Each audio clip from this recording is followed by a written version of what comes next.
May buntag mga kaigsunan. Una sa tanan, dalaygon ang Diyos sa kanunay, nga kitagan katag higayunan sa pagtuon nining minsay sa balanon nga pulong aron ato pamalandungan sa atong pagkinabuhi mintras ni pata ni kagutan. Nga di ang mensahe alam sa ato pagkinabuhi nga doon kita di sa Ginoo nga mandam kita mga kaigsunan nga siya pagbalik. Ako igrito na sa tanan ang ako mga viewers, daghang salamat kaniyong mga viewers, ingon sa akong subscriber natuntaan ako mas may panglawas. Ako sa welcome ang akong mga kauban mga literature evangelist diya sa Iligan City. Akong kauban sa una Iglesias Tambakan, mga membro. Kumusta ko kaniyong tanan diya. Ingon usab sa mga opisyalis na napili sa mga federasyon, sa mga asosasyon, may buntag kaniyong tanan. Sa di pa tamag ito magsunan-sunan, ang iyon po kamo, sa atong nandan, mga liyatas Ginoo nga ita niya o kanam. Ato iduko ato mga ulo. Labing gamahanan, nagamahanan ng mga Diyos na mahal, na ikaw sa trono, sa grasya sa kalangitan. Yun ang Diyos. Niyan usab kami magaton sa mensahe sa bulang pulong. Panalangin ni Ginoo at tagi ako kaalam, ingon sab kaalam sa mga akong viewers. Ikaw lamang tinubdan sa tanan. Giampo sab nako Ginoo ako mga viewers, aduna sila musuliran, problema, physical, spiritual, uguan pa. At tagi kasulbaran ni takna Ginoo. Kining tanan ang ipasalamatan sa ngalan ni Jesus. Amen. Mga kaigsunan, atong tun-an ang sinulat ni Matthew chapter 16 verse 26 mga kaigsunan. Sa iyang sinulat ng kaigsunan, diri nagaingon. Matthew chapter 16 verse 26. Kay unsa may kapuslanan alang sa katao kung maangko niya ang tibuok kalibutan nga pagapildihan sa iyang kinabuhi. Unsa may ikahatag sa tao, ngaran ikabawi niya sa iyang kinabuhi. Mga kaigsunan, daghan mga katawhan nga diin gusto nila maangkon ang tanan nga ilang mga pangandoy mga kaigsunan, labi na sa ilang kusganon nga nasod. Mo take advantage sila mga kaigsunan ngadto sa gagmay mga nasod. Dili palang dugay mga kaigsunan ug sa una pa nangagi makatuigan daghan ang mga gagmay nasod nga i-invade sa mga dagkong nasod labi na sa parts of Middle East mga kaigsunan.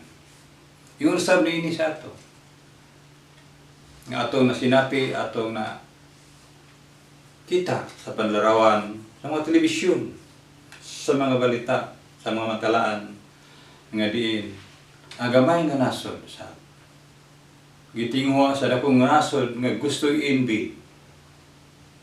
Mo take advantage siya kaigsunan. Gumikan siya ang gahumong kaigsunan.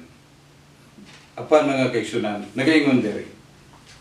Kay unsa may kapuslanan alang sa katao kung angko niya ang tibok kalibutan nga pagkapildihan sa iyang kinabuhi. Hinumdumi magsunan, successful ka din sa kalibutan. Apan hinumdumi. Kini atong ginapuy-an magsunan. Kini atong panimalay temporary lamang kini magsunan.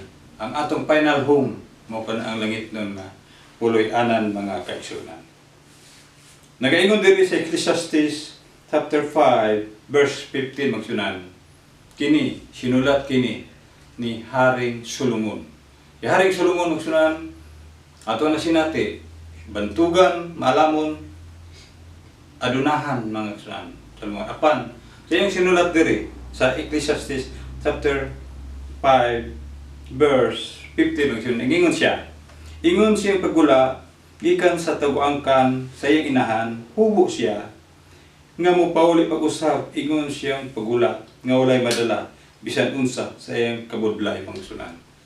Giakseptar ni Haring Solomon ang sunan nga din siya ang pagula gikan sa taguangkan sa iyang inahan, hubo o siya sa mupauli nga hubo mga aksyonan.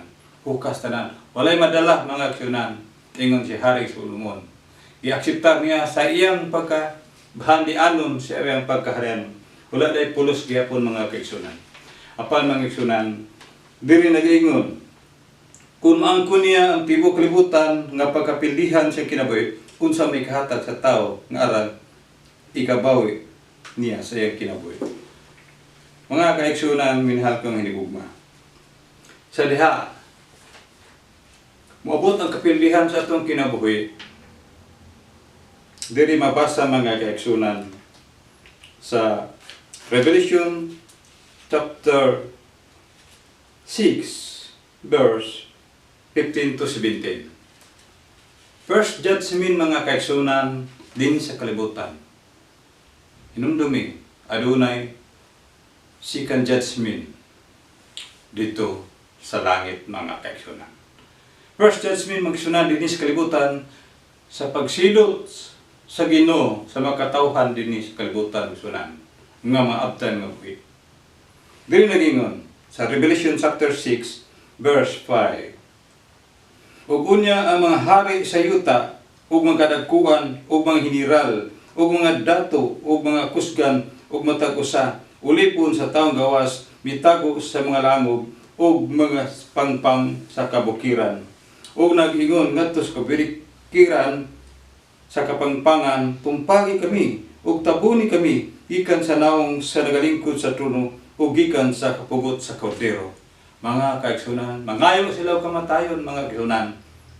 Gusto nila nga diretso na ilang kamatayon apan gipaanto sila magsunan nagsinggit nagsulti sila na tumpagi mi patya na ni.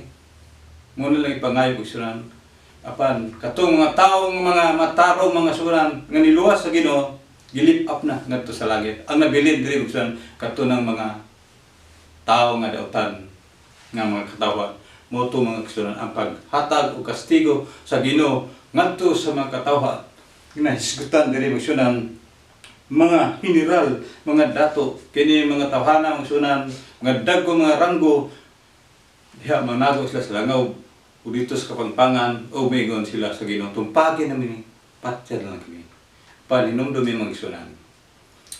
First judgment mga kaigsunan dinis klipot apan hinumdumi mga kaigsunan adunay final judgment sa kapildihan sa atong kinabuhi. Nga diin, nagaingon sa Juan, mga kaigsunan, Juan chapter 5, verse 29, mga kaigsunan, diri nagingon. Ayaw kamo kahibulong nini, kaya ang takna na nga singabot na. Nga ang tanan nga naa sa mga lubong, magkabati siyang tingog. Ug ang mga nagbuhat sa mayo, mananggula nga binanhaw ngadto sa kinabuhi. Ug ang nagbuhat nga mangilad ng gula nga binanhaw ngadto sa paghukman sa silot ng sun. Aduna day pagabanhaw mga kaigsunan.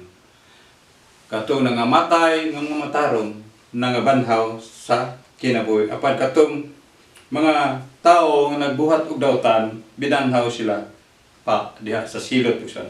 Diri mabasa mga kaigsunan sa atong Biblia, no? Maayo yun mga kaigsunan. Diri yun atong ibase sa balang sulatan ang kuan sa Ginoo, ang pulong sa Ginoo naging madiri. Og nakita ko ang mga patay nga dagko nga gagmay nga nagatindog sa tubangan sa trono, dihay mga basahon nga buklad, usab dahay laing basahon nga buklad nga mao ang basahon sa kinabuhi. Og ang mga patay ginhukman pinasikat sa sulat diya sang basahon, pinasikat sa ilang binuhatan. 14. Unya ang kamatayon ug Hades gitambog ngadto sa linaw nga kalayo, mao kini ang ikaduhang kamatayon, ang linaw nga kalayo. Mga kaigsunan, aduna ray second death sa atong kinabuhi. Dinhi ning kalibutan nasilutan ka sa kamatayon apan aduna pa jud ay ikaduhang kamatayon mga kaigsunan. Busa nagaingon diri sa Matthew 16 verse 26 mga kaigsunan, naguluhan sa atong misanig kay unsa may kapuslanan alang sa usa ka tawo kung maangkon niya ang tibok kalibutan o pagkapildihan siyang kinabuhi mga kaigsunan. Usa anay tambag sa Hebrehanon mga kaigsunan nagaingon diri. Kinahanglan matagbaw kamo sa inyong ginabatunan. Matagbaw kita kaigsunan sa atong ginabatunan mga kaigsunan. Hinumduming kaigsunan Sinulat ni Apostol Pablo sa Colossae City, naging niya, ayaw ka mo palibong. Kaya ang Diyos, dili nato mabiyay-biyay. Kung unsay ato iya pugas, musab ka na atong pag-anyo. Inaunta mga aksyonan, ning teksto, ng hamubo nga mensahe, maghatag nato pagtulunan, natong kinaboy, mo lamang ang pagtagbaw sa atong kinaboy. Kaya bisan maangko nato ang tanang butang ng kalibutanan, apan ang atong kaugalingon adunay kapilihan. May buntag kaning tanan ug daghang salamat. God bless you kaning tanan.